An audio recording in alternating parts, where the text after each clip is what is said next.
ফলাফল ভালো নাই, যেখানে সবর আছে সেখানে তার কল্যাণ আছে। এবার আল্লাহ সবরের ব্যাপারে কি বলছে এটা আমাকে জানতে হবে। বিসমিল্লাহির রহমানির রহিম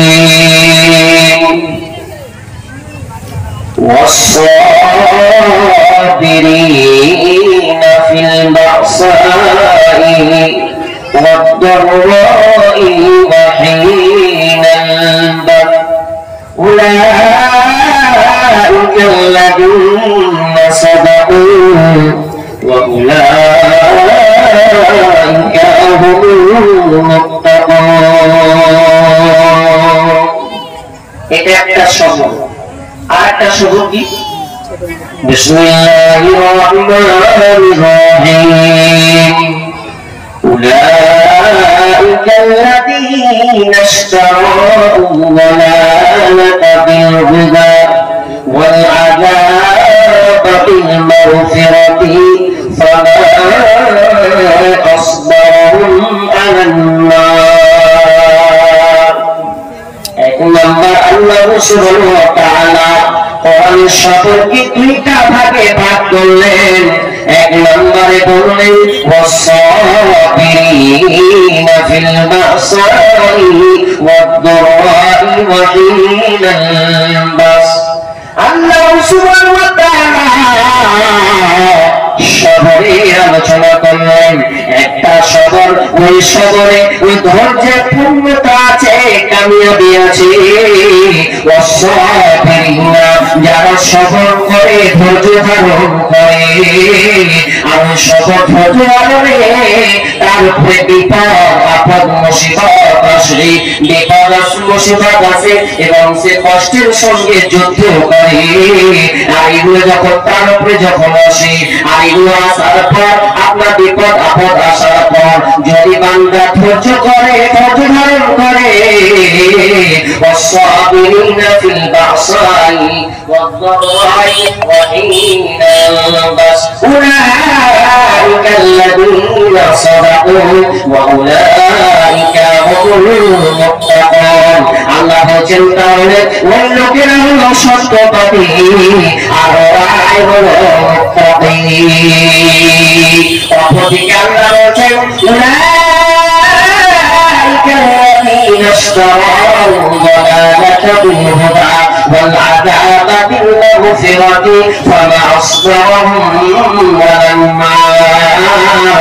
আল্লাহ সুবহানাহু ওয়া তাআলা বলেন যারা أولئك الذين اشتروا الضلالة بالهدى যারা আপনার হেদায়েতের পরিবর্তে, আপনার সঠিক রাস্তার পরিবর্তে যারা গোমরাহিটাকে বেছে নিল, ভ্রষ্টতাকে যারা বেছে নিল, বেলাইনকে যারা বেছে নিল এবং তারা মাগফিরাতের পরিবর্তে আযাবকে ক্রয় করে নিল, আযাবকে আপনার কিনা কিনে নিল, আল্লাহ বলছেন ফামা আসফারহুম আলান নার, তাদের ধৈর্যের জায়গা, তাদের ধৈর্যের জায়গা হলো জাহান্নাম। কথাটা একটু শুনে বললে বুঝতে পারবেন।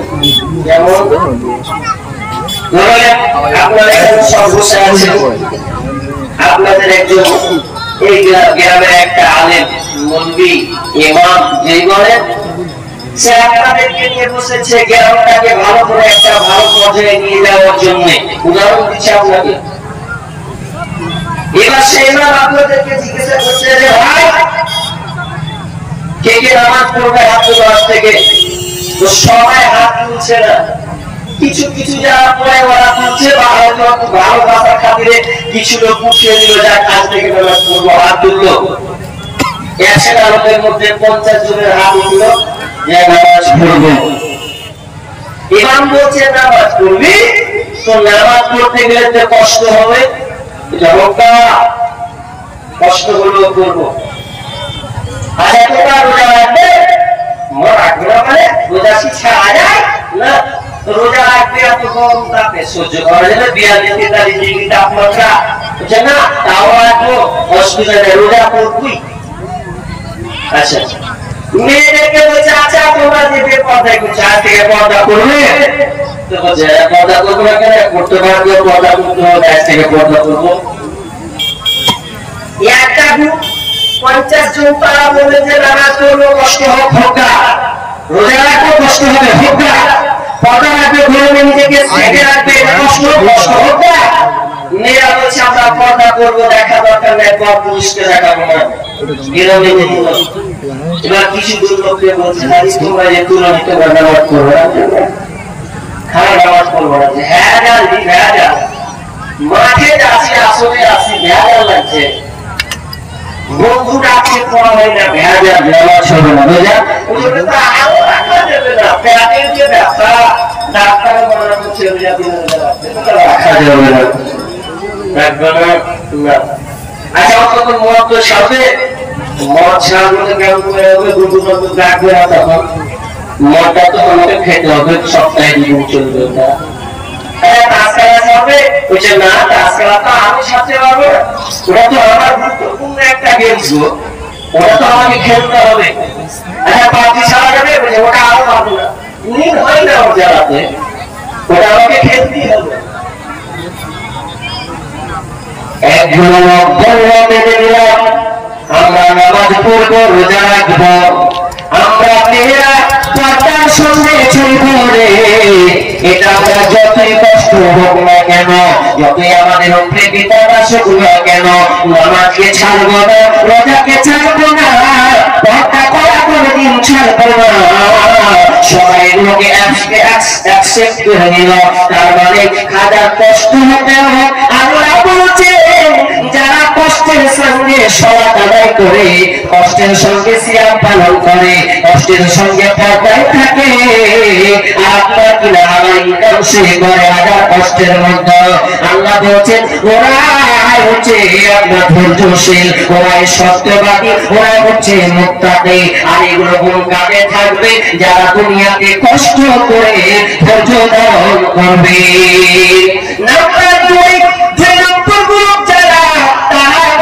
নামাজ রোজা করতে পারবো না, জুয়া ছাড়তে পারবো না।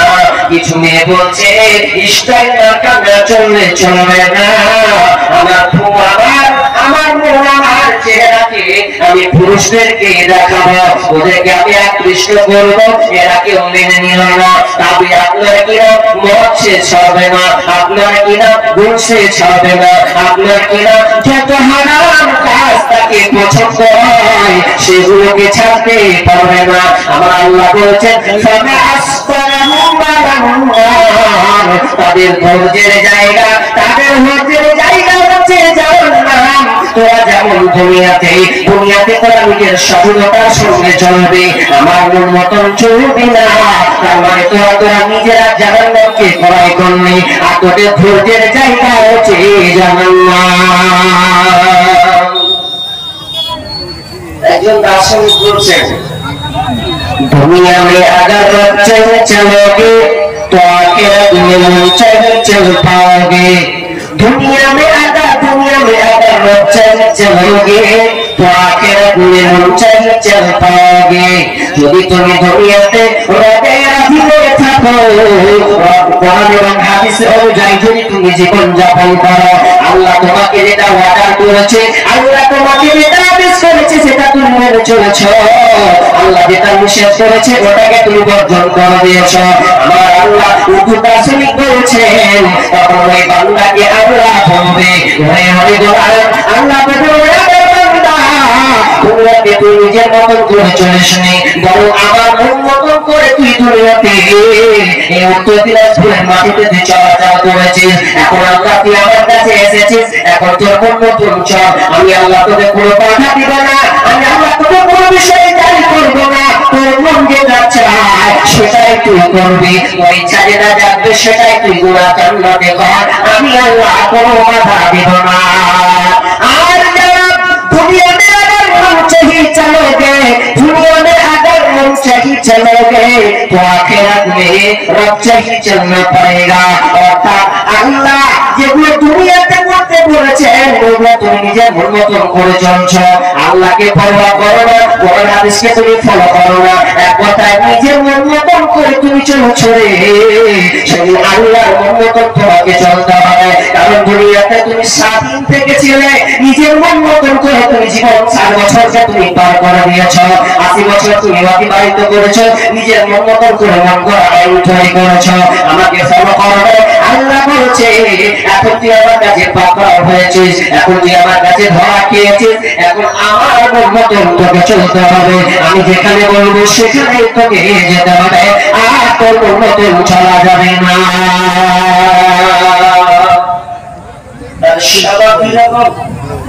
দুনিয়াতে আমার জন্য কষ্ট করেন, কিছু তোকে বাধা দিব না। আরে দুনিয়াতে স্বাধীনতা যাবে চলবে, নামাজ পড়বো না, রোজা রাখবো না, সিয়াম পালন করবো না, পর্দা করবো না, হারামে দূরে থাকবো। আল্লাহ বলছেন তুই ঘুরে বেড়া, নেচে বেড়াগা, লাফিয়ে বেড়াগা, আমার কিছু করার নেই। কারণ তুই নিজে জাহান্নামে ভোটের জায়গা তুই করে নিলি, যেহেতু ভোটের জায়গা ছিল তোর মসজিদে, এসির ঘরে, ফ্যানের তলে, এটা তো ভোটের জায়গা ছিল, কিন্তু ওটা বাদ দিয়ে তুই আজকে চলে গেছিস ডুবুতে, চলে গেছিস তুই পাবজি গেমে, চলে গেছিস তুই মদের হাতটাই, আর কোনো জায়গায় হারাম কাজের জায়গাতে শয়তান আখড়ায়। আল্লাহ বলছেন এবার তোর ধৈর্যের যেটা জায়গা সেটা হচ্ছে জাহান্নাম, এই জাহান্নামে তোকে এবার ধৈর্য রাখতে পারবেন? অসম্ভব। দুনিয়ায় কষ্ট হচ্ছে, কষ্ট হোক, মেনে নেন, কিন্তু আখিরাতের বিষয়টাকে আপনি ভাবেন কতটা কঠিন।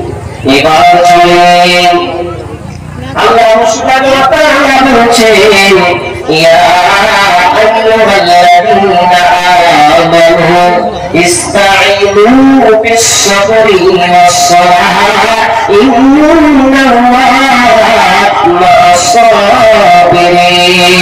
মা'আস-সাবিরিন। ঈমানদারকে আল্লাহ বলছেন কি, হে ঈমানদাররা, হে যারা তোমরা বিশ্বাস স্থাপন করেছো আমার উপরে, এক কথায় তোমরা যারা ঈমান এনেছো, ইসতাঈনু তোমরা চাও আমার কাছে, তোমরা চাও সাহায্য প্রার্থনা করো, ইসতাঈনু বিস-সাবরি ওয়াস-সালাহ, সালাত এবং ধৈর্যের মাধ্যমে। আমার কাছে চাইতে গেলে একটা জিনিস রাখতে হবে, সেটা হচ্ছে সালাত এবং ধৈর্য। আমার কাছে কোন মাল নিতে গেলে তোমাকে দুইটা পাশ রাখতে হবে, দুইটা জিনিস নিয়ে তোমাকে হাজিরি দিতে হবে, তাহলে তোমরা আমার কাছে কিছু মাল পাবে, আমি আল্লাহ মাল দেব। কেন দুটা জিনিস একসাথে, আর একটা হচ্ছে সালাত, নামাজ, এই দুইটা জিনিস লাগবেই লাগবেই। এই দুটা জিনিসের মাধ্যমে তুমি আল্লাহর কাছে চাও, প্রার্থনা করো, আল্লাহ তোমাকে দিবে। কারণ আল্লাহর কাছে চাইতে গেলে ওখানে তোমাকে টাকা লাগবে না, আল্লাহর কাছে চাইতে গেলে আল্লাহর কাছে গোল চলবে না, কোন রুপি চলবে না, কোন পাউন্ড চলবে না, কোন ডলার চলবে না, কোন কোটি টাকা পয়সা কিছুই চলবে না। আল্লাহর কাছে যেটা চলবে সেটা হচ্ছে কি, সবর। এবার সবর সঙ্গে আমরা নামাজ পড়ি, ফজরের কাছে যা সবরের সঙ্গে আমরা নামাজ পড়িব। একটা ইমাম যদি জোহরের সালাত পূর্ণ করে 10 মিনিট যদি পার হয়, কচ্ছুটা আমি শুধু এই 10 মিনিট পার করে দিলে কেমন করে রুকু সেজদা করছে, এখন লাগছে তো মন কি বলছে, আমি 3 বলছি, আমি 3 বার বলছি সুবহান রাব্বিয়াল আযীম, সুবহান রাব্বিয়াল আযীম। তো 3 বার কেন তুমি কেন বুঝছো, আমি তো 3 বার বলবো, কেমন করে সবাই করবেন, ওই আশাতে 3 বার বলবো, কেমন করে হয় তবে না। নামাজের মধ্যে আপনাকে ধৈর্য রাখতে হবে, ধৈর্য নেই, আর ধৈর্য না থাকলে আপনার সালাত আল্লাহ কবুল করবেন না। ধৈর্যবিহীন সালাত আল্লাহর কাছে কোনো মূল্য থাকে না, মূল্য থাকবে না। যেমন দুনিয়াতে আপনি কোনো কিছু কিনতে গেলে যেমন আপনাকে টাকা লাগবে, টাকা দিবেন তো মাল পাবেন, যদি আপনি টাকা না দেন তো আপনাকে মাল দেবে না। আগে সময় সময় ছিল মানুষ বিনিময়ের উপরে বিনিময় করতো, এই দিলাম সেই দাও, ধান দিলাম তোমাকে গম দাও, বিনিময় চলতো। কিন্তু এখন ওটা নাই, তোমার কাছে টাকা আছে মাল নাও, টাকা নাও তুমি মাল পাবে না, চলে যাও। তবে টাকা দুনিয়াতে কতটা দরকার, টাকার অবশ্যই দরকার আছে। টাকা ছাড়া কেউ আপনাকে ভালোবাসবে না, বাঁচবে না। টাকা মূল্যহীন আপনি, আপনার টাকা নেই তো আপনার কোনো সার্থকতা নাই, আপনাকে কেউ পছন্দ করবে না, বলে মা ভালোবাসবে, ভুল মিথ্যা কথা, মাও ভালোবাসবে না। আচ্ছা না বাসুক আপনার বিবিটা তো ভালোবাসবে, ছি ছি ছি, বিবিটাও ভালোবাসবে না। মাথা খারাপ। ইনকাম যদি আপনি না করেন তো আপনার চেহারা দেখে দেখে জীবনযাপন করুন, তাহলে আপনাকে টাকা লাগবে। টাকা পয়সা বেশি যদি করতে পারো কামাই, শ্বশুর শাশুড়ির কাছে ভালো তুমি জামাই। টাকা পয়সা কামাই করে শুধু নিয়ে যাও, শালা শালির কাছে তুমি ভালো দুলা ভাই। টাকা পয়সা ইনকাম করে সামনে দিতে ঢেলে, পিতা মাতার কাছে তুমি খুবই ভালো ছেলে। টাকা পয়সা কামাই করে শুধু নিয়ে যায়, শালা শালির কাছে তুমি ভালো দুলা ভাই। টাকা পয়সা দিবে তুমি গহনা দামি, নিজের বউয়ের কাছে তুমি খুবই ভালো স্বামী। টাকা পয়সা দিবে শুধু নাই কোনো চাপ, ছেলে মেয়ের কাছে তুমি খুবই ভালো বাপ। টাকা পয়সা দিবে তুমি হিসাব নিকাশ নাই, ভাই বোনের কাছে তুমি খুবই ভালো ভাই। ও টাকা তুমি জ্বালায়া গেলা, সংসারের আগুন নিভায়া গেলা। ও টাকা তুমি জ্বালায়া গেলা, সংসারের আগুন নিভায়া গেলা।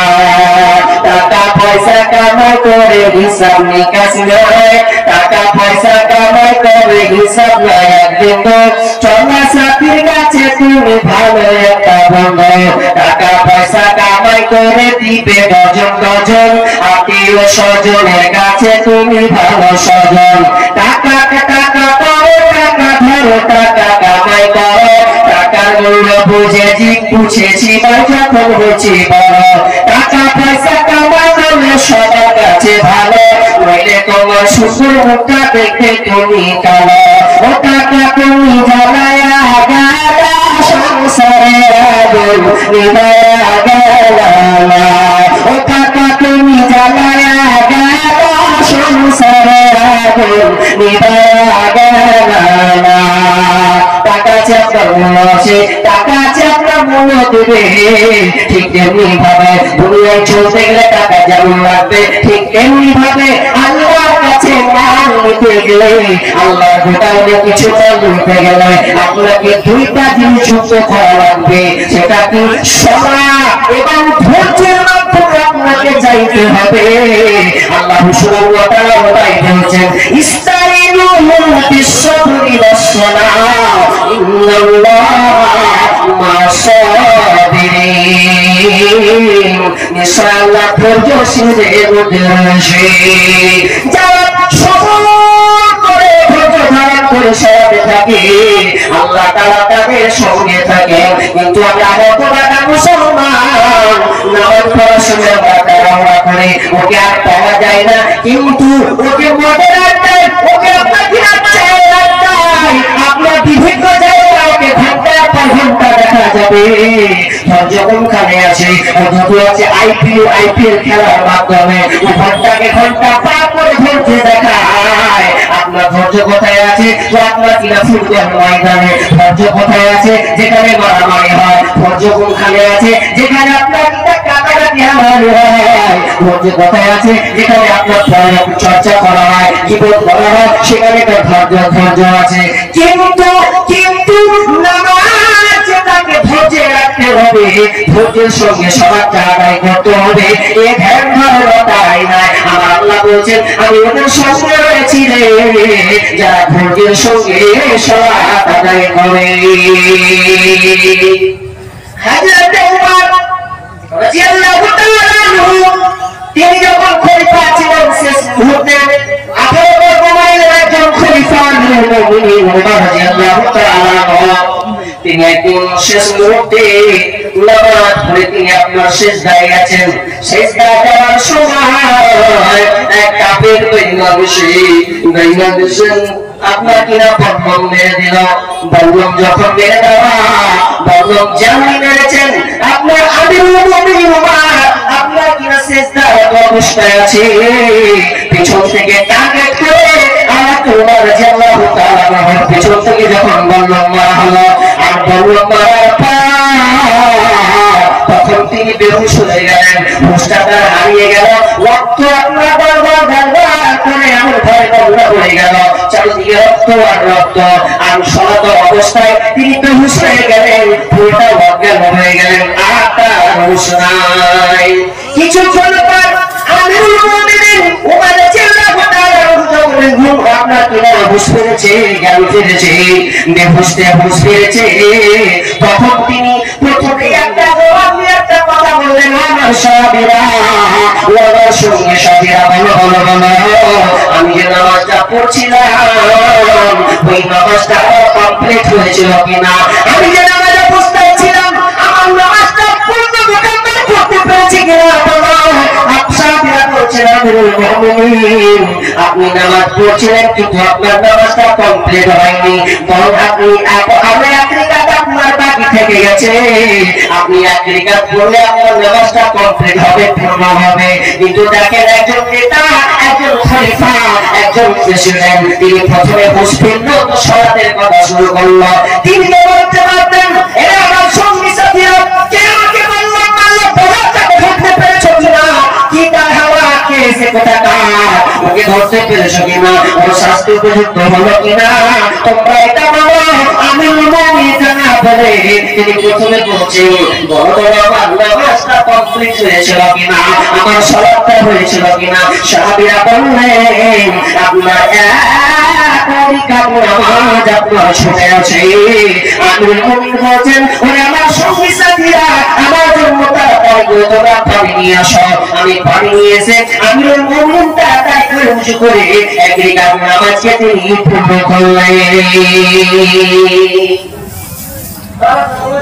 কত অপরাধী চলছিলেন, নামাজে তারা কত পারবান ছিলেন, যে নামাজ পড়ছে বা যাচ্ছে তো নামাজ পূর্ণ হয়েছে কিনা। আরে এর পিছন থেকে বলে দেওয়া মানে কি, রক্ত ফোয়ারা চলছে, খাবার খেলে আর যাবে না, বের হয়ে পেট দিয়ে বেরিয়ে চলে যাবে, এই সময় বলছে যে আমার নামাজটা কমপ্লিট হলো।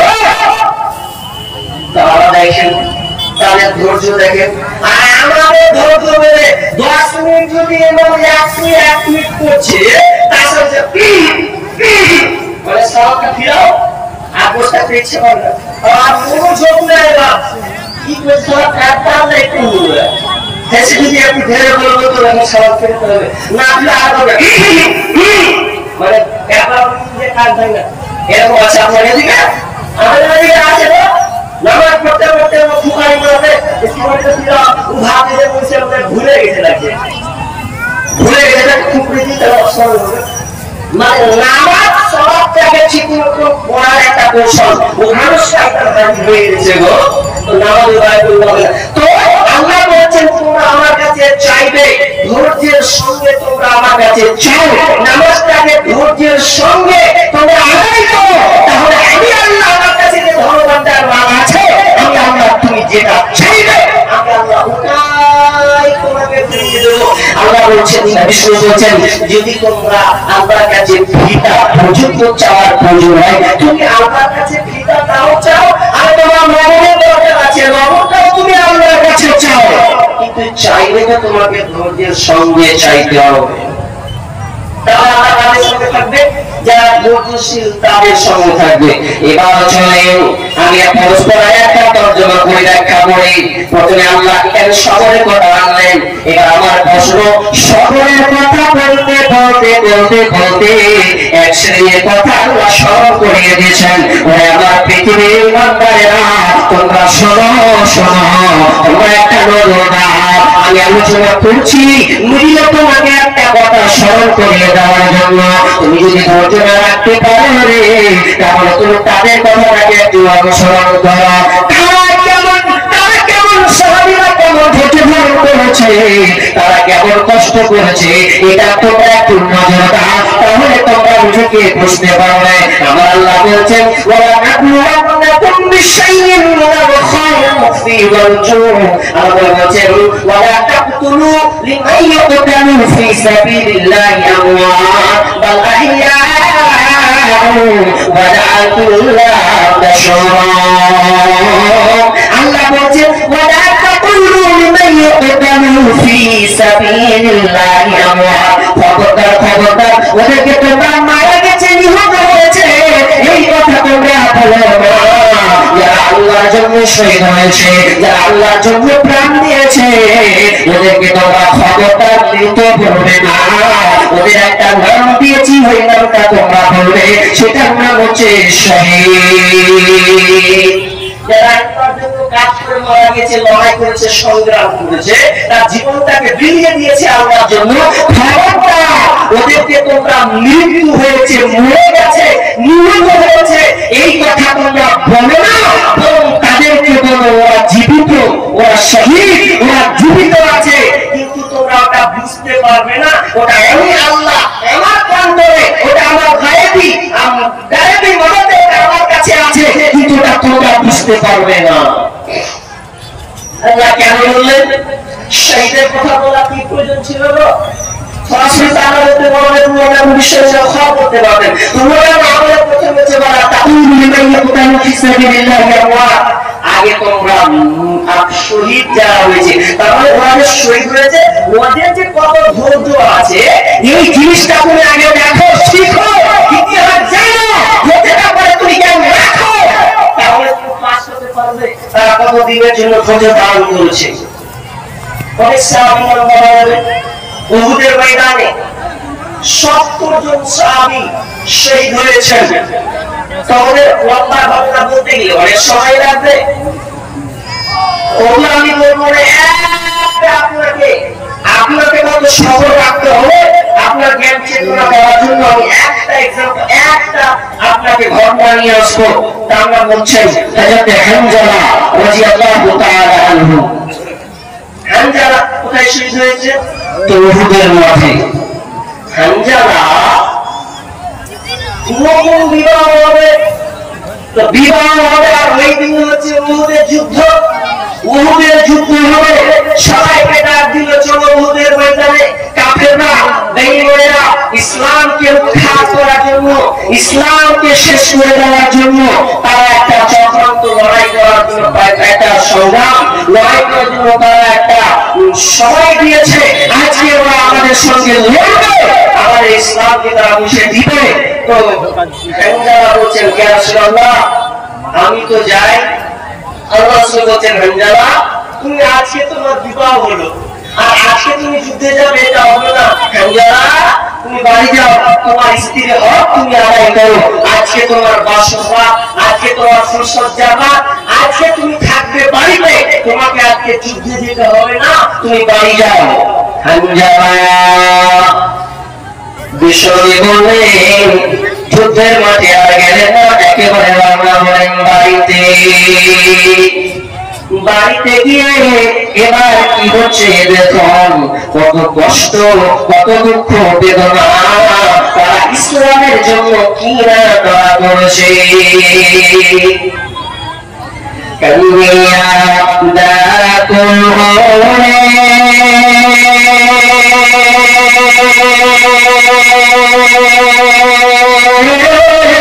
হানজালা শহীদ রে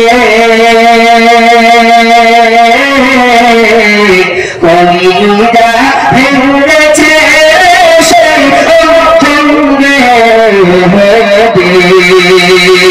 কান্নিয়া দাকুল হরে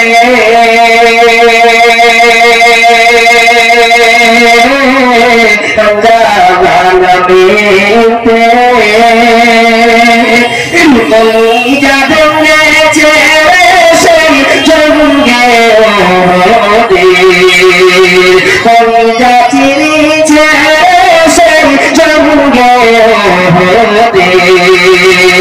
নবীরা সাহাবী ছিলেন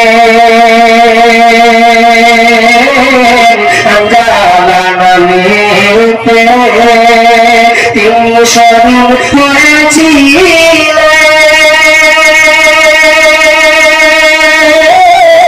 বিবাহের রাত্রিতে সেই জনকে হতে লোকের ডাকে আধার রাতে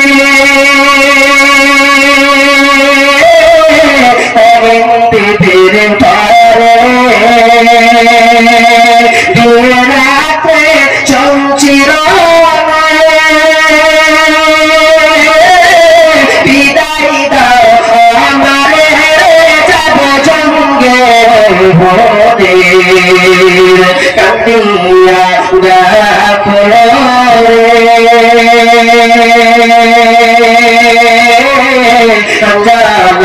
শহীদ কলিজা ভেঙেছে সেই জঙ্গে কলিজা চিরিছে সেই জঙ্গে তোয়া করে দিদি বলে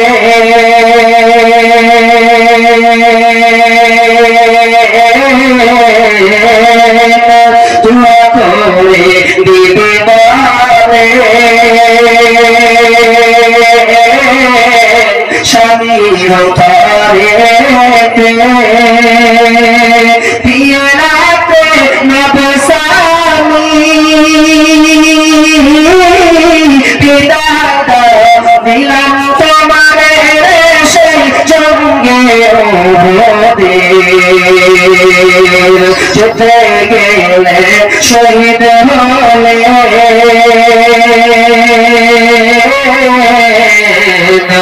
যুদ্ধ গেলে শহীদ হলে পাকের হালাতে নবীজের সাহাবাতে ভালো রসল দেখে সেই জঙ্গে হঠাৎ নবী গাইবি খবর পেলেন শুনিতে হঠাৎ উনি গাইবি নবীজি খবর পেলেন শুনিতে হামজালার গোসল হয়েছে ফেরেশতাদের হাতে সেই জান্নাতের পানিতে কান্দিয়াদা ফুলরে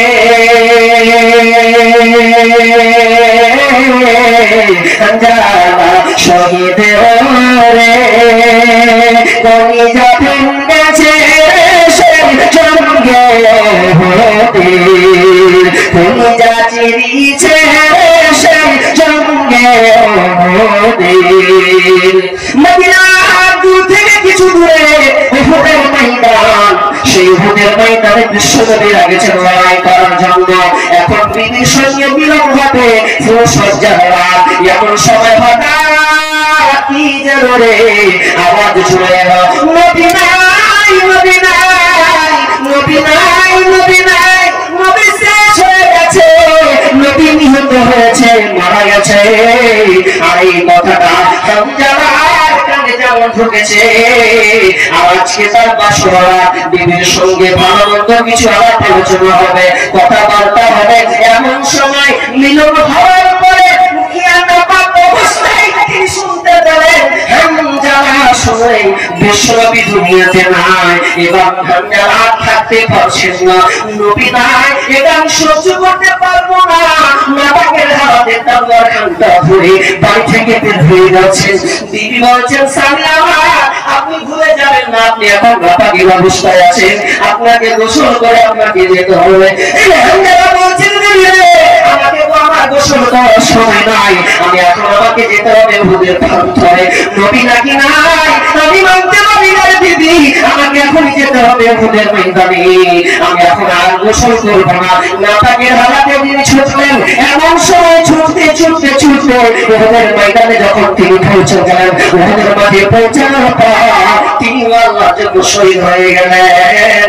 আর শহীদ হওয়ার পর এবার নবী বিশ্বনবী খবর পেলেন 70 জন সাহাবী এই উহুদের ময়দানে নিহত হয়েছে, শহীদ হয়েছে, তাদেরকে কতল করা হয়েছে, ওদেরকে দাফন করতে হবে।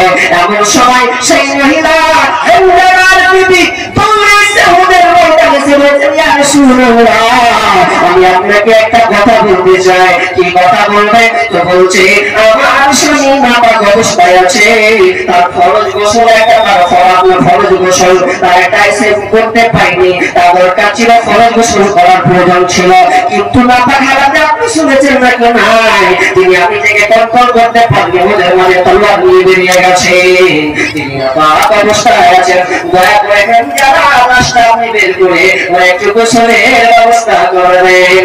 এবার বিশ্বনবী সাহাবীদেরকে বললেন, ওরে সাহাবীরা, হামজার লাশ কোথায় আছে দেখো, ওকে একটু গোসল করে দিতে হবে, গোসল করে দাও, যারা শহীদ হয় তাদের জন্য গোসলের প্রয়োজন হয় না, ওদের বিনা গোসলে আমরা কিনা ওদেরকে দাফন করে দেওয়া হয়। এবার কিন্তু হামজারা গোসল করবে, এমন সময় লাশ খুঁজে পাই না, হঠাৎ করে বিশ্বনবী জানতে পারলেন হামজারা গোসল হয়েছে জান্নাতের পূর্বে। লিল্লাহি তাকবীর, আল্লাহু আকবার। কি ঈমান নিয়ে বসেছেন গো? খেয়ে এসেছেন কি ভাড়া খেয়ে এসেছেন আল্লাহই জানে। ঈমানি জাযবা আপনাদের কোথায় গেল?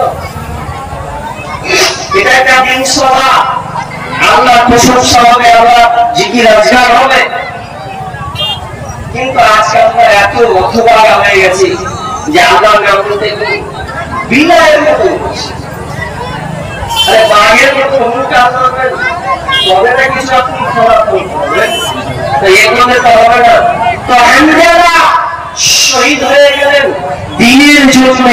তো আমার আল্লাহ বলছেন যে ওয়ালা তাকুলু লিমান ইউকতালু ফি সাবিলিল্লাহি আমওয়াত, ওদেরকে তোমরা মৃত্যু বলবে না, ওরা মরে গেছে কথা বলি না, ওরা জীবিত আছে কিন্তু তোমরা বুঝতে পারবে না, ওটা আমি আল্লাহ বুঝতে পারবো, ওটা আল্লাহ বান্দার সঙ্গে সম্পর্ক আছে, তো শহীদের সাথে ওরা জীবিত আছে কিন্তু ওটা তোমাদের ব্রেন একটু হবে না। এবার চলেন, এবার ধৈর্যের কথা চ্যাপ্টার আপনাকে বুঝালাম, এবার আপনাকে ধৈর্য রাখতে হবে কিসে? আল্লাহ তাআলা 5টা জিনিস দিয়ে আপনাকে পরীক্ষা করবেন। এই পরীক্ষার কথা বলে আমার বক্তব্য ফুটিয়ে নেব। 5টা পরীক্ষা, এই 5টা পরীক্ষাতে আপনাদেরকে পাস হতে হবে। যদি আপনি পাস হতে পারেন তাহলে আপনার জীবন ধন্য, আপনি কামিয়াব হয়ে যাবেন, আপনি হিদায়াতের পথেই থাকবেন। আর যদি এই 5টা পরীক্ষা দিয়ে আপনি না পাস করতে পারেন তাহলে শেষ। এক নম্বর, ওয়ালানাবলুওয়ান্নাকুম বিশাইইন মিনাল খাওফ, প্রথমত তোমাকে আল্লাহ তাআলা পরীক্ষা করবেন। খৌফ মানে ভয়, ভয় দিয়ে তোমাকে পরীক্ষা করা হবে। আল্লাহ তাআলা কোন দিকে ভয় কিভাবে দিবে এটা আল্লাহর হাতে রয়েছে, আমি আপনি ওটা বলতে পারবো না, ওটা আল্লাহর হাতে কন্ট্রোল রয়েছে, আল্লাহ বলতে পারবেন। তবে আপনি মনে রাখবেন, যদি আপনার মধ্যে ভয় ভীতি কাজ করে, আপনার সঙ্গে আপনার সংসারে যদি ভয় কাজ করে, আপনাকে হুমকি দেয়, ভয়ের আপনাকে হুমকি যদি আসে, সরকারে যদি হুমকি আসে রে, তাহলে আপনি বুঝে নেবেন আল্লাহ আমাকে পরীক্ষা করছে। আপনি কেমন বললেন আল্লাহ দেখবে না? আপনি বাজারে হারিয়ে ভর্তি দিয়েছে তো পশ্চিমে মাছ এটা ভালো বাজবে না নিও, আর এটা বাজারে চলবে, আল্লাহ বলছে ওটা আমি দেখবো। 5টার মধ্যে প্রমাণিত আছে কিনা ওটা আমি আল্লাহ দেখবো। ওয়ালানাবলুওয়ান্নাকুম বিশাইইন মিনাল খাওফ, খাওফ মানে ভয়। আল্লাহ বলছেন আমি তোমাকে ভয় দিয়ে পরীক্ষা করব, সেটা আপনার রাজনৈতিক হোক, যে কোনো কারণ হোক না কেন, আমি আল্লাহ তোমাকে পরীক্ষা করব রে। পৃথিবীর আপনার কিনা ভারত সরকার তোমাকে যে আপনার এনআরসি দিয়ে হোক আর কোনো কিছু দিয়ে হোক তোমাকে মানে ভয় হুমকি দেখাচ্ছে, এই দলের না হলে তুমি ভারতে টিকতে পারবে না, তোমাকে তোমার বাংলাদেশে যেতে হবে না, পাকিস্তান উঠতে হবে, এগুলো তোমাকে ভয় দেখায়। এটা ভয় শুধু মোদী সরকার ভারতবর্ষে নয়, আবু আমাদেরকে এনআরসির ভয় দেখিয়েছিলেন। এনআরসি বলা হয় আপনার কিনা ওই দেশ থেকে বিতাড়িত করা দলিল প্রমাণ আছে কিনা এটা সে নির্বাচন করে প্রমাণ বের করে আপনাকে ওখান থেকে বের করবে। তাহলে কাফের আপনার কিনা যদি আবু জেহেল যে এনআরসি করেছে ঠিক তেমনি ভাবে আজকে উপরে আমাদের এনআরসি চালু হয়েছে, এটা কোনো ভয় পেতে কারণ নাই। আপনি আল্লাহর কাছে রক্ষে পড়ে যান, সমাজের মধ্যে আপনি ঢুকে যান, দেখেন আপনি কামিয়াবির পথে থাকবেন। এক নম্বর ভয়। নম্বর দুই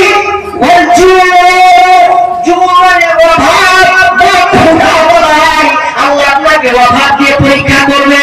আজকে আছে আপনার 5 লাখ টাকা, এটা আপনি খুব আনন্দ করছিলেন, কিন্তু আল্লাহ হঠাৎ করে আপনার ওই শান্তিটাকে আল্লাহ অশান্তি করে দিলেন পরীক্ষা করার জন্য।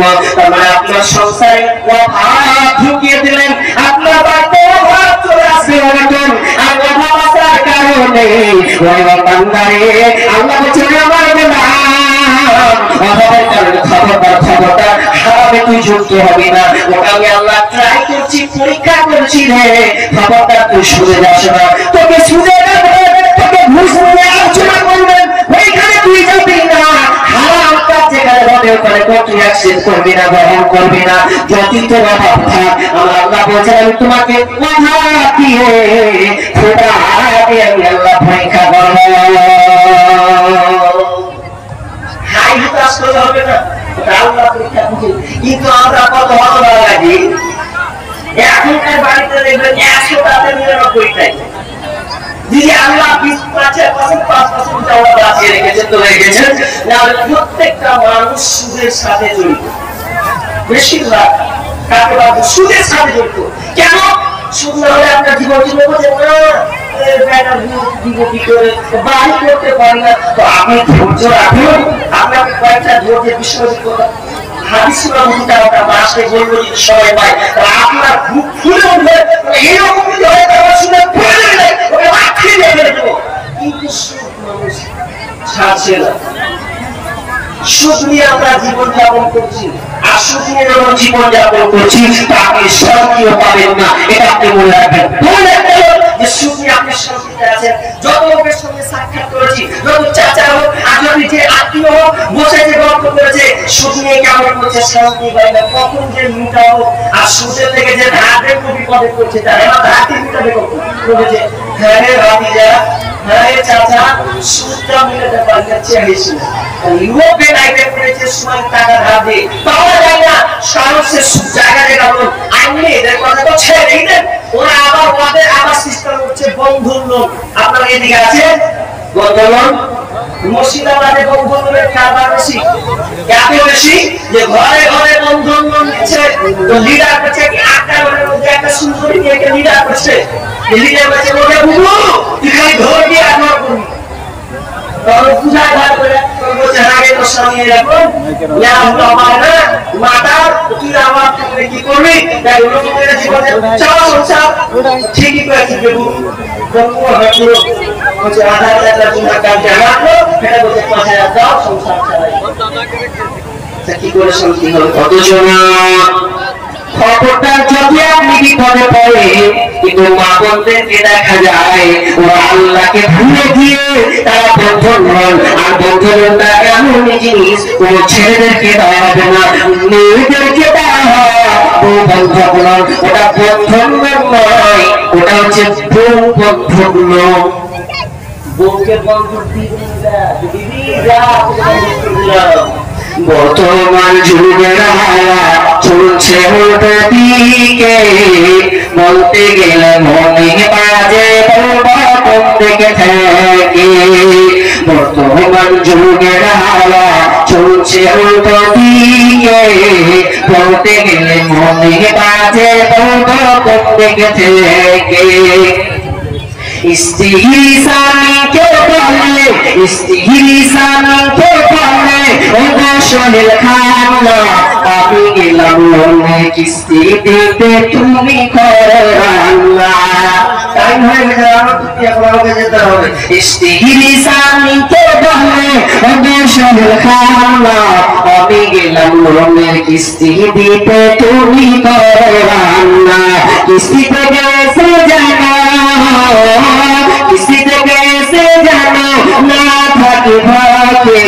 বর্তমান যুগের বাবা চলছে উল্টো দিকে বলতে গেলে মনের মাঝে তোমরা কোন দিকে থেকে বর্তমান যুগের হাওয়া চলছে উল্টো দিকে বলতে গেলে মনের মাঝে তোমরা কোন দিকে থেকে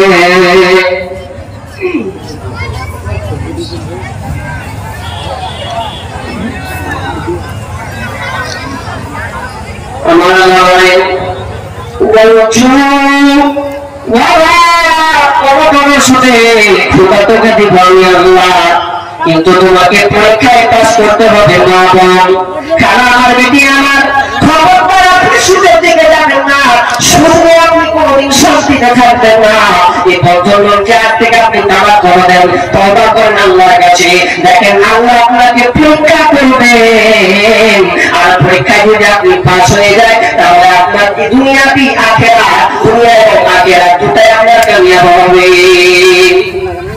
ونقسم من الأموال ونقسم من الأموال তিন নম্বরে আল্লাহ সুবহানাহু ওয়া তাআলা বলেন আমি তোমার মাল ونقسم من الأموال মাল নিয়ে আমি পরীক্ষা করব মাল তোমার ক্ষয়ক্ষতি করে দেব তোমার মালকে আমি খতম করে দেব তুমি আজকে 30 বিঘার মালিক আজকে তুমি আপনার কোয়ার্টার ভুট্টা তুমি চাষ করেছো ধান চাষ করেছো পাট চাষ করেছো গম ভুট্টা চাষ করেছো প্রতি বছর তুমি ভালো দাও তুমি প্রতি বছর আম তুমি চাষ করো আমি আল্লাহ এবার তোমার আমকে আমি 6 ভাগ করে দিব রে তুমি হাই হতাশ করতে হবে না আমি আল্লাহ দেখতে চাই তুমি আমার প্রশংসা করো কিনা তুমি 5 বছর ধরে আম নিয়েছো 5 বছর ধরে লিচু নিয়েছো 5 বছর ধরে তুমি ভুট্টা চাষ করেছো অনেক অনেক লাভ করেছো এবার আমি আল্লাহ একবার পরীক্ষা করে দিলাম 2024 সালে একবার দেখবো তুমি আমার উপরে কতটা আমাকে ভালোবাসো তোমার মধ্যে ধৈর্য আছে কিনা তুমি পরীক্ষায় পাস করতে পারবে কিনা এইজন্য আমার আল্লাহ বলেন ওয়ানা তাসিমু মিনাল আমওয়াল আমি তোমার ধন সম্পদ শেষ করে তোমার মালকে শেষ করে আমি আল্লাহ পরীক্ষা করব একটা লোক সমুদ্রে যাচ্ছে জাহাজে চলেছে তো সমুদ্রে চেপেছে তো কোনো কারণে কুয়াশাতে এবার আপনার কিনা ধাক্কা লেগেছে দ্বীপে ধাক্কা লেগে জাহাজ পানি খেয়ে গেছে আর পানি যখন খেয়েছে তো সবাই তো বাঁচে না আল্লাহ যাকে হারাতে রাখে সে বাঁচে একটা লোক বেঁচে থাকে দ্বিতীয়তে যা কাউকে পাবে না তো দ্বিতীয়তে দ্বিতীয়তে একবার কোনো মানুষ নেই বাঁচিয়েছে সিজদা দিচ্ছে আল্লাহ আমাকে বাঁচালে তুমি মহাবিপদ এতে আমাকে বাঁচালে এই করতে করতে লোকটা দুদিন যায় 3 দিন যায় 4 দিন যায় 5 দিন যায় এক সপ্তাহ যায় এক সপ্তাহ যেতে খাবার পানি জল করতে পারলে আর খাবার নাই তো বেচারি তাবু খেয়েছে তাবু ফেটেছে বা তাবু খেয়েছে সাদা তাবু তাবু যখন টানলো তখন বলছে যে মেয়ে বলছে রোদটা একটু বাঁচবো দেখে আমার দয়া হয় কিনা যে তাবুটা কিনে আছে তো আরো ধোয়া আছে তো ধোয়াতে খালি আমার বলছে আল্লাহ আমাকে এখান থেকে উদ্ধার করো আল্লাহ তো এক দোয়া করছে আর এমন সময় তাবু তো আগুন লেগে গেছে আর যে আমি আগুন লাগাবো আওয়াজ হচ্ছে আল্লাহ কাজ কম পেলে না কত এত বিপদের উপরে বিপদ এবার বাপ দিয়ে ছিল আবার আপনার বিপদ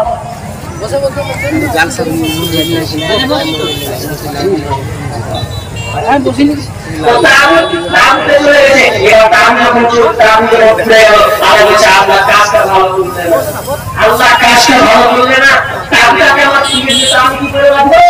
কি করে কি করবো তখন এই করতে করতে লোকটা আপনি মরে তো যাও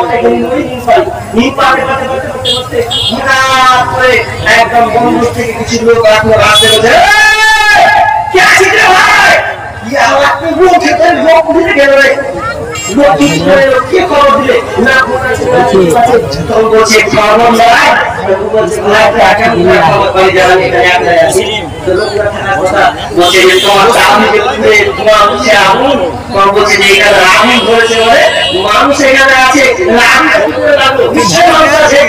তোমার নামটা পুরো ধোয়া উঠছে বুঝতে পারলাম যে কেউ আছে এই যে কোনো খারাপ সেটাতে লেগেছে বলছে আমরা তুমি যা করো তুমি ঠিক করেছো এটা সারেন্ডার হয়ে গেছে আবার ভুল হয়েছে তুমি যা ভালো করো আমার আল্লাহ বলছে তোমার ফসলকে আমি নষ্ট করেছি, আমি আবার পরীক্ষা করছি, চুপ থাক, বেশি করিস না। আল্লাহ বলছেন 4 নম্বর হচ্ছে তোমার জান আমি পরীক্ষা করবো। 4 নম্বর মানুষের কথা ছেড়ে দিচ্ছে, তোমার জান আমি আল্লাহ পরীক্ষা করবো। যার পরীক্ষা কতলে এখনকার দেখতে পাচ্ছি যে স্বামী বেশিরভাগ মারা যাচ্ছে, এটা খারাপ পরীক্ষা। বেশিরভাগ দেখতে পাচ্ছি এটা আমরা দূরে এখন ইয়ং ছেলের মাতৃটা ছেলের মা হচ্ছে তো স্বামীরা অ্যাক্সিডেন্ট হোক বিদেশে হোক এখন বেশিরভাগ খবরটা দেখতে পাচ্ছি যে অনেক স্বামী হারা হয়ে যাচ্ছে। তো এটা আল্লাহর পরীক্ষা। কেমন পরীক্ষা? উম্মে সালামা স্বামী হচ্ছে আবু সালামা, এই ঘটনাটা বলে আমি কোন কালেকশন দরকার আছে মেয়েদের। উম্মে সালামা তার স্বামীর নাম হচ্ছে আবু সালামা রাদিয়াল্লাহু তাআলা আনহু। তো আবু সালামার একটা ভালো গুণ, এটা ওর সুন্নাহ হিসাবে একটা সুন্নাহ বৈশিষ্ট্য ছিল কি, যে আল্লাহ রাসূল যখন কিছু শিখাতেন তো শিখাতে গেলে সাহাবীরা স্ত্রীদেরকে শোনাতেন। আর আমাদের আজকাল উল্টা, জুম্মা প্রতি জুম্মা বছরে কতটা করে খুতবা হয়, এরপরে খুতবাতে আপনি কি শুনলেন? বিবি আমরা শুনলেন এটা ভাবতে কি শুনবে ওটা শোনা স্ত্রীকে ভাবতে। আর স্ত্রী যদি বলা বাড়িতে যদি কিছু ঝান্ডা লেগে থাকে শুনে করবে খাওয়ার আগে একটা গাছে কি করেছে সিমের গাছ কি হয়েছে যে সিমের গাছ খেয়ে নিয়েছে আপনি বিষয় শুনে গেলে ধরছে দিদিকে বুঝা যে দেখ দিদি ধরছে ধরা ওরা দিদি কেটে শুরু করেছে তার দিদি পড়াশোনা বললেন নিজেও দিদিকেও পরিবর্তন করো না, অথচ দরকার ছিল ধরতে আলোচনা শুনলো দিদিকে বলতে হবে দিদি ধরতে ধারণ করো আল্লাহ ফলাফল ভালো হবে। কিন্তু না, আবু সালামা রাদিয়াল্লাহু তাআলা যখন বাড়ি আসতেন উম্মে সালামাকে আল্লাহ রাসূল শিখাতেন বলতেন। একদিন তিনি বাড়ি আসছেন, মা বলে শুনেন বাড়ি বসে শুনতে হাদিস, যখন তিনি বাড়ি আসেন বাড়ি আসার আপনার আনন্দ মানুষকে বসে আসে। দেবী বলছেন সামিয়া মা আজকে আপনার মনটা এত হাসি কেন, আপনার মনটা এত উজ্জ্বল কেন দেখা যায়? বলছে দিদি রে আমার একটা জিনিস আমার একটা কিন্তু আজকে শিখেছি, এই শিখলে তুমি যদি শিখে রাখো আল্লাহ তাআলা এর বিনিময়ে উত্তম বিনিময় দান করবেন। তিনি বলছেন স্বামী বলেন কি দোয়া? তখন আবু সালামা বিবিকে শিখাচ্ছেন যখন তোমার মুসিবত আসবে, যখন তোমার বাড়িতে বিপদ আপদ আসবে তখন তুমি দোয়া করবে ইন্না লিল্লাহি ওয়া ইন্না ইলাইহি রাজিউন। তারপরে কি বলবে? বিশ্বজি একটা দোয়া শিখালেন, আল্লাহুম্মা আজুরনি ফি মুসিবাতি ওয়া কুফলি খায়রান মিনহা। দোয়া শিখালেন, তিনি মুখস্থ করলেন যে আমাকে দোয়া শিখালেন, মুখস্থ হয়ে গেল। মুখস্থ হওয়ার পরে কিছু যেতে হঠাৎ করে রেওয়াজ দুই রকম আছে। একটা রেওয়াজ বলা হচ্ছে যে কে একটা খবর নিয়ে আসছে, কি খবর? শুনছো উহুদের ময়দানে আবু সালামা শহীদ হয়েছে, এই খবর নিয়ে দৌড়ে নিয়ে আসছে। আর সঙ্গে সঙ্গে যখন দুঃখ প্রকাশ হলো, যখন বিপদ ঘটলো, তিনি দোয়া করে দিলেন কি ইন্না লিল্লাহি ওয়া ইন্না ইলাইহি রাজিউন। কিন্তু আমরা বর্তমানে মানুষ মনে করছি মানুষ বললে খালি এটা দোয়া বলতে হয় না, মা বললাম মানুষ মনে করতে হয় না। আপনার বাড়িতে যে কোনো বিপদ আসুক না কেন, তারা মুসিবত যখনই আসবে তখনই আপনি ইন্না লিল্লাহি ওয়া ইন্না ইলাইহি রাজিউন বলবেন।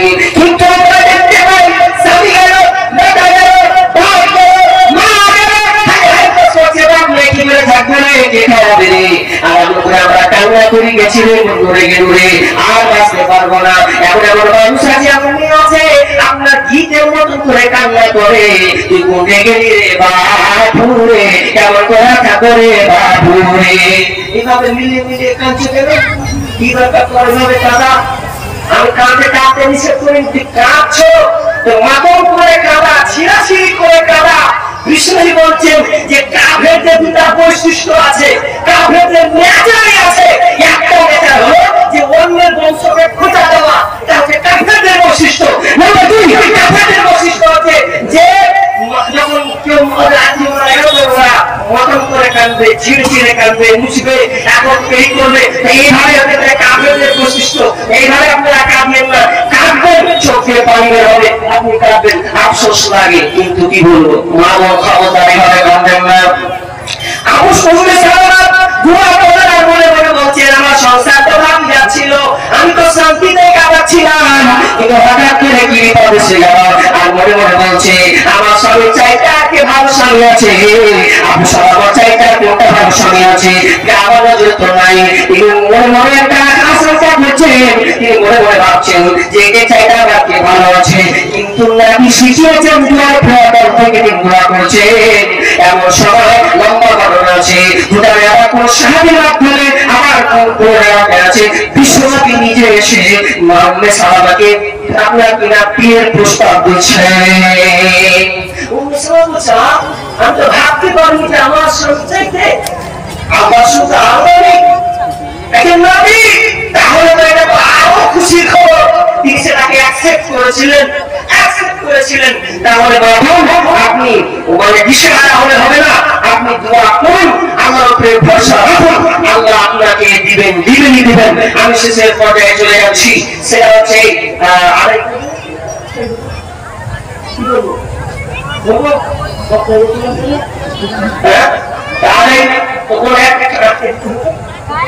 তো আদায় আমার কিছু করার দরকার আছে, আদায় করতে হবে। মসজিদে যাচ্ছেন আর মসজিদের জালসাতে যদি আপনারা না দিবে তো কে দিবে? আপনাদেরকে দিতে হবে। তো আমি বলবো মা বোনদের কাছে, যেহেতু মা বোনদেরকে আমি সবচেয়ে বেশি ভালোবাসি, আমরা আমার বক্তব্যে বেশি ভক্ত আমি ভক্ত ফলাফল পাই না, ফলাফলই পাই না পাওয়া। তো কি মা বোনদের কাছে আমি আজকে দেখতে চাই, মসজিদের জালসা যেহেতু আপনারা দানকে উজাড় করবেন, আপনাদের জন্মে মানবে, আজকে মসজিদে আপনাদেরকে কিছু আপনাদের সব থেকে এই আল্লাহ আসতে আপনাদেরকে দিতে হবে। ধৈর্য আছে, কষ্ট আছে, এরপর আপনি আল্লাহকে দেন। দেখেন আপনার বিপদ অবস্থায় কাটবে, আপনার বিপদ আছে, এই বিপদটা আপনি পৃথিবীর কাউকে বলবেন না, কাউকে বলার প্রয়োজন নাই, আপনি আল্লাহকে স্মরণ করুন, আল্লাহকে বলুন। যেমন একজন নবীর যুগের জামানায় একজন মহিলা বলেছিলেন, ইয়া রাসূলুল্লাহ আমার বিড়ি রোগ হয়েছে, তো আপনি দোয়া করবেন না বিড়ি রোগটা যেন ভালো হয়ে যায়। বিষ্ণু বললেন, হে মহিলা শোনো, তুমি এতে সন্তুষ্ট হও, এটা ধৈর্য ধারণ করো, এটা যদি ধৈর্য ধারণ করতে পারো তাহলে তুমি জান্নাতি। এবার মহিলা বলছেন, ইয়া রাসূলুল্লাহ আমি বুঝলাম, কিন্তু একটা দোয়া করে দিতে হবে, যে দোয়াটা সেটা হচ্ছে এই যে আমার আমি এমনই নিজের শরীরকে আমি কন্ট্রোল করতে পারি না, অতএব আপনি দোয়া করে দেন যাতে আমার শরীর থেকে কাপড় না খুলে যায়, যে আমার পর্দার সঙ্গে আমি থাকতে পারি, এটা যেন থাকে, এই দোয়াটা আপনি আল্লাহকে করে দেন। দেখেন মাহুন, তাহলে একজন মহিলা কেমন আল্লাহরই মহিলা, সে জান্নাতের জন্য সে জান্নাত যেতে চায়, আল্লাহর সঙ্গে মানে তার সম্পর্কে লিঙ্কটা থেকে গেল, এটা মানুষের সঙ্গে থাকবো না। বল সেই রকমই আপনার বাড়িতে বিপদ আপদ আছে, শরীর সন্তান গেছে, রোগ আছে, এগুলো আপনি প্রথমে আগে আল্লাহকে শেয়ার করুন, আল্লাহকে বলুন, আল্লাহ আমি আজকে বিপদগ্রস্ত, তুমি জানো, তুমি একমাত্র মালিক, তুমি আমাকে পরীক্ষা করছো, তুমি জানি, আল্লাহ আমি তোমাকে এই মসজিদের জন্য কিছু দিও, এর বিনিময়ে ধৈর্য ধারণ করে আল্লাহ তুমি আমাকে ফলাফল দাও। একজন মহিলা, এই ঘটনাগুলো অনেক লম্বা ঘটনা আছে, যে সাদকা দেওয়ার কারণে, দান দেওয়ার কারণে অনেক লোক ভালো হয়ে গেছে। এরকম কোনো মা বোন আছেন যে 1000 টাকা দিলে ওরা 10 জন মা বোন আছে, 10 জন, আমি বেশি আদায় করবো না, 10 জন মেয়েদের কাছে চাইবো, ভাবছি আপনাদের কাছেও চাইবো, যে তারা দিতে পারেননি, কিন্তু ইসলামকে বিজয় করার জন্য তারা অন্যদের ত্যাগ চিকিৎসা করতে হয়েছে তাদেরকে। তো আপনারা বলেন, একজন লোক বলেন আল্লাহ আসতে 10,000 টাকা দিলে ওরা একটা এই মসজিদের জন্য, না এটা 5,000 টাকা, আল্লাহ আসতে 10,000 একটা দিয়েছি, ওই 5,000 একটা কলম আমি একটু করে নিয়ে যাবো, দুজন আরো বাড়ানো রয়েছেন। তা আমি একজন ছোট মানুষ, আসলেই ছোট ব্যক্তি সব দিক থেকে ছোট। এই জন্য ছোট মানুষ হিসাবে আমি আপনাদের কাছে আবদার রাখছি, একজন মুসাফির হিসাবে একজন 5,000 টাকা দেওয়ালা, ওই বলেন 10 জন 1,000 টাকা দেওয়ালা, তার জন্য আমি দোয়া করবো। 4টা মিনিট আমি সময় নিব, এই 4টা মিনিটের মধ্যে এই হতভাগার হাতে দিবেন একজন আছেন। আপনি তো জানেন যে আজকে মসজিদের ব্যবসা, আপনি জানেনই মসজিদের ব্যবসা, অতএব এই মসজিদে ব্যবসা হিসেবে যখন জানেন, যদি আপনার মনে হয় যে আমি এটা টার্গেট করে নিয়ে এসেছি, তো বলেন টার্গেট আপনি কত নিয়ে এসেছেন, ওটাই আপনার দেখবো। আজকে না বসে থেকে 10টা লোক বলেছি 1,000 টাকা দিয়ে হবে না। মাহবুব আপনাদের চেয়েছি 10 জন, যদি না হয় 500 টাকা আপনার জন্য আমি খাস করে দোয়া করবো। এতজন লোক আছেন, একজন বড় ঢালদার আসতে মেহরবানি, আল্লাহ আপনার কমতি দেবেন না, বরঞ্চ আপনি আপনাকে দেন, আল্লাহ আপনাকে দেবে। আপনার মাল নষ্ট করেছে, আল্লাহ আপনাকে মাল দেবে। আপনি বলছেন 19,000 ফলন ভালো হয়নি, আরে ফলন ভালো হওয়ার জন্য আজকে আপনার যদি মসজিদে যান, আল্লাহ আপনার দেখবে দিল তারা যে বিপদগ্রস্ত হওয়ার পরেও বান্দা আমাকে আজকে দিয়েছে, কেউ জানবে না। আপনি শুধু চুপে চাপে দিতে নাম বলতে হবে না, বলেন একজন আল্লাহ আসতে নাই 1,000 দেবে বাবা, আল্লাহ আসতে নাই, নাই কে বললে আছে, তাহলে মনে ভাবছে দিব না, এরকম হচ্ছে নাকি? এই চট দিয়ে দেন আরো ভালো, চট দিয়ে দিলে সবচাইতে বেশি ভালো। আপনি আলোচনা ভালো করে শুনতে পারবেন। একজন আল্লাহ আসতে পারেন 1,000 দেবে বাবা, যদি না আছে আপনি বলেন নাই, আমি ইনশাআল্লাহ নাম লিখিয়ে দেবো, 1,000 দিয়ে দেবো। একটা 5,000 কলম চেয়েছি আল্লাহ আসতে ভাই। এইরকম মানুষের বৈশিষ্ট্য আছে, জানেন, মানুষ দিবে না বলছে দেখ এক জায়গা থেকে টাকা ঢালবে তো ঢালবে, সবই নিয়ে জানটা বসা, সেরকম হয়। এমন সময় আছে যে মানুষ দিতে বাহাদুর, টাকা যদি কিছু হয়ে যায়, তোলা হাত ভেঙে গেল, টাকা তুলতে থেকে বেরোতে হবি টাকা ঠিক লাগলো। দেখবেন মানুষের নিয়ম আছে কি, আরে মনে আমার যদি টাকা চাই তো সহজে টাকা বের হয় না, 5 বার ভাবনা চিন্তা করে দিব কি দিব না। আর টাকাতে হাতে যদি পড়ে যায় তো আল্লাহ কসম বলবে না যে দিব না। টাকাতে হাতে যখনই পড়ে যাওয়ার পর আপনি যে মিনিট করে তবে জানতে হবে পকেটে মোবাইল কোথায় যায় সব দেবে, মানে এমন বাঁচতে হবে। এটা কত গুরুত্ব সম্মান করে ঠিক দেরি হবে। যদি আখিরাতের বিষয়টা ভাবতে যাবে সেদিন তো আপনি মানধন টাকা আপনি নিয়ে যাবেন না, সব রেখে যাবেন, ছেলে মেয়ে সব আনন্দ ফুর্তি করবে, আপনাকে নিয়েও ভাববে না।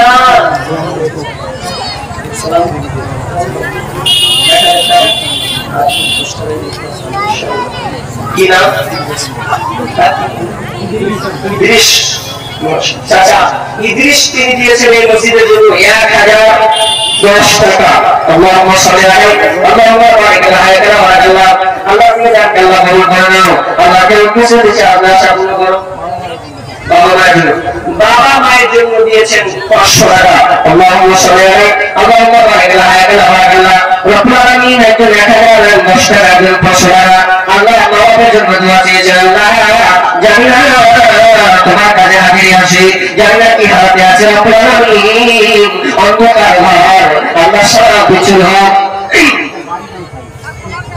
বারিক আনসারী 1,010 টাকা দিয়েছেন। আল্লাহুম্মা সাল্লি আল্লাহ ফি আলিকা ওয়া মালিকা, আর একজন দিয়েছেন 500 টাকা। আল্লাহুম্মা সাল্লি আল্লাহ আল্লাহ তুমি আপনি কবুল করে নাও। কেউ কিছু দিয়েছে আল্লাহ তুমি আশা পূর্ণ করে নাও, আল্লাহ তুমি আমাকে সুবাদ দূর করে নাও, নিজের কানে ভালো করে দাও, তাদেরকে তুমি সুসারতে রাখো। আমিন সম্মানী মানুষ কই যায়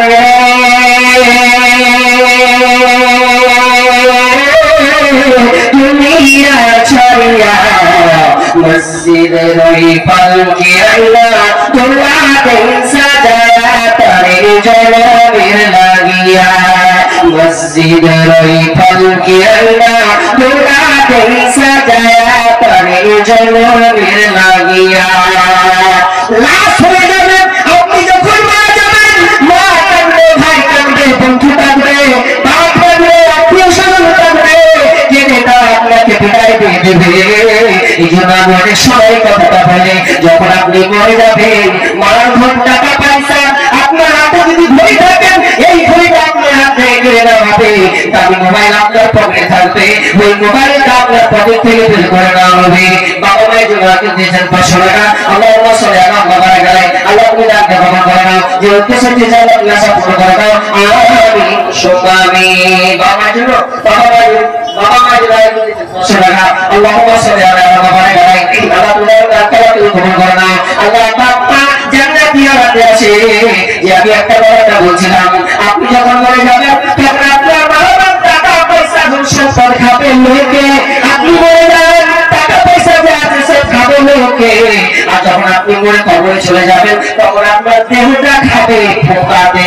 দুনিয়াতে আপনি মানবেন টাকা পয়সা রাখলেন, এগুলো মানুষের মালিকও খাবে লোকে, আর যখন আপনি কবরে চলে যাবেন তখন আপনার লাশটা খাবে পোকাতে। আপনার কিনে কোনো লাভ হবে না, দুনিয়া আপনার কেউ নয়, আপনি এসেছেন একা যাবেন একা, আপনি যখন মারা যাবেন কেউ আপনাকে রাখবে না, কেউ আপনার কিনে রুমাল দিবে, যদি গন্ধ শুনে রুমাল দিয়ে আপনাকে কবরে তাড়াতাড়ি রেখে আসবে, এক কিন্তু তারা আরেক করবে না। অতএব কবর কিনে ঘুমাই করেন, দুনিয়া মানবার এটা আল্লাহ পরীক্ষা করেছেন, এটা আল্লাহ পরীক্ষার জন্য দিয়েছেন। আসলে ধন সম্পদ বাড়ি বাড়ি টাকা পয়সা এগুলো কিন্তু আমাদের নয়, এগুলো হচ্ছে মানুষের মা।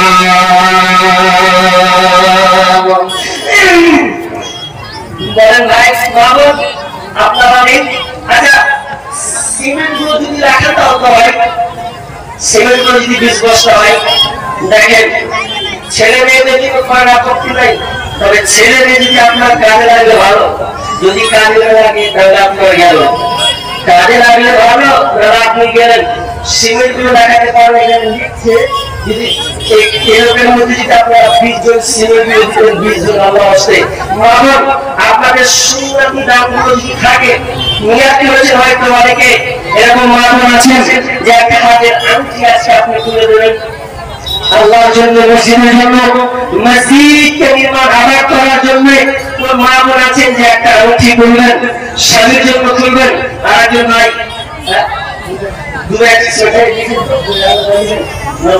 একজন বাজি 2 ব্যাগ সিমেন্ট এবং 100 টাকা নগদ, আরেকজন আপনার জন্য 200 টাকা দিয়েছেন।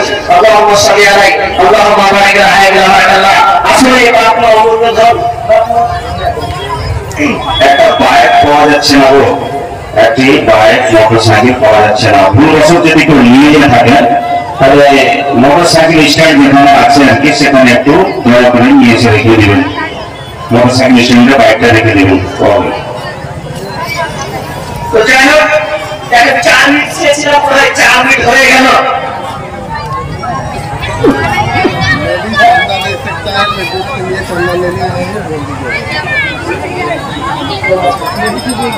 ও মেয়েদের দিয়ে গেছে, তারপর দেখে ওখানে গেছে 400-500, আর যদি আংটি খুলেন তো সরাসরি দিয়ে পাঠাবেন। আংটি কিংবা মালা কি তার হাতের বাবা যদি থাকে ইনশাআল্লাহ অন্তত আমার হাতে দিলেন, ইনশাআল্লাহ আমি আপনাদের হাতে মালা আর আমরা দোয়া করবো। তাহলে 1000 টাকা ঠিক আছে কি মাশাআল্লাহ, আমার নাম দিয়ে মাশাআল্লাহ 1000 টাকা দিয়েছেন। আল্লাহুম্মা সাল্লি আলাইহি আল্লাহুম্মা বারিক আলাইহি।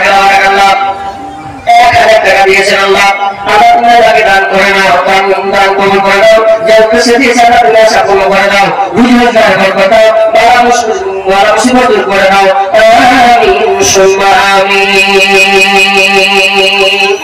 মামুন বলেন তাড়াতাড়ি। আকাশতে নারী চন্দ্র কি করিবে, মাশাআল্লাহ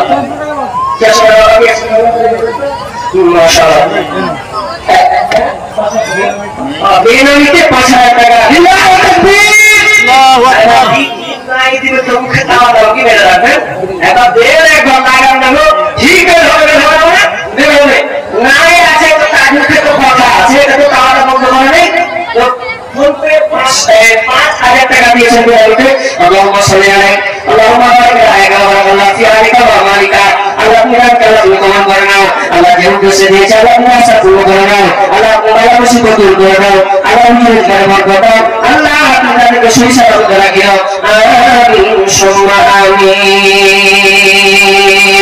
আমরা হইলাম মাটির মানুষ আমরা হইলাম মাটির মানুষ মাটি হতে বিছানা অন্ধকারে নাই রে পাখি খালি হাতে যাইও না অন্ধকারে নাই রে পাখি খালি হাতে যাইও না আমরা হইলাম মাটির মানুষ মাটি হতে বিছানা অন্ধকারে নাই রে পাখি খালি হাতে যাইও না অন্ধকারে নাই রে পাখি খালি হাতে যাইও না দাঁড়িটা বলছে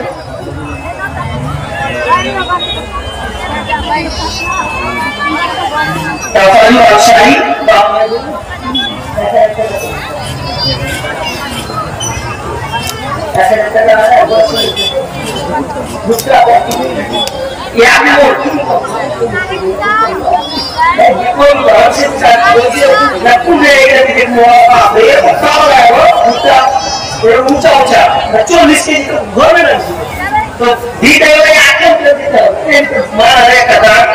আর আমরা বিশেও দেখতে পাচ্ছি ভুট্টা চাষকে চাষ ধান চাষ হচ্ছে তো নাই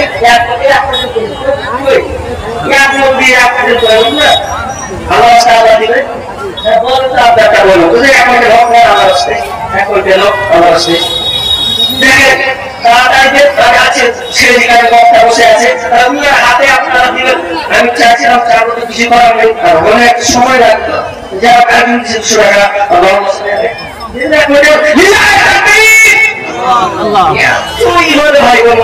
বিবির কথা শুনেছেন নাকি সব বিবি চলছে মুখ করেন না চাইলাম আপনারা তো খুশি হওয়ার কথা যে মন এক করতেন গোটাই কথা হলো ওটা 7 কিলো বেশি দিল কম সব বিষয় ভালো বিষয় হোক যেন দিয়েছেন আল্লাহুম্মা সাল্লি আলাইহি আল্লাহুম্মা বারিক আলাইহি ওয়া সাল্লাম আল্লাহ তুমি তার কথা তুমি গ্রহণ করো আল্লাহ তুমি তার নিজের কথা আল্লাহ তুমি তার বেনামি কিছু ছেড়ে শোনাস টাকা আল্লাহুম্মা সাল্লি আলাইহি ওয়া সাল্লাম আমিন সুম্মা আমিন যারা দানের দোয়া আছে না মানুষ বসে আছেন কিনা হাতেদের তিনি আলোচনা করবেন বসে আছেন অনেকক্ষণ থেকে তো যারা আমি এখান থেকে বিদায় নিচ্ছি তো বিষয়টা ছিল সবক হতে ধারণ করুন একটা হাদিস পড়ছিলাম যে লাইসা শারীরু বিসওয়া ইন্নামা শারীরুল্লাযী ইয়ামলিকু নাফসাহু ইনদাল গদাব বলছে বাহাদুর সেই ব্যক্তি নয় শক্তিশালী ওই ব্যক্তি নয় যে লোকটা একবার ঘুষ দিয়ে অনেক আছে যে বাহাদুর শক্তিশালী একটা শক্তিশালী লোকের পায়ে দিয়ে ঘুষা মেরে দেন সাধন ভেঙে দুপুরে চলে পাওয়া এটা বেশি শক্তিশালী বাহাদুরকে শক্তিশালী ওই ব্যক্তি বিষ্ণু বলছেন যে নিজেকে রাগ করতে পারবে মানে আপনার মনে ক্ষমতা আছে আপনি সহ্য করে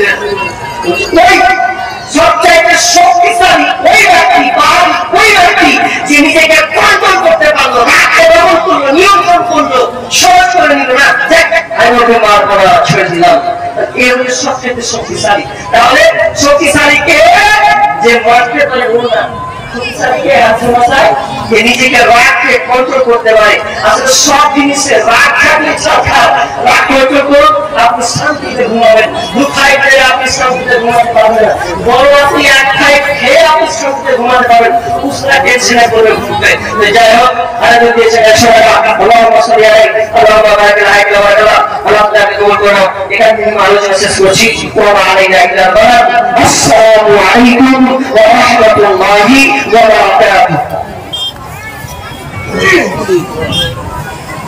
বন্ধ করে দাও তো বাবু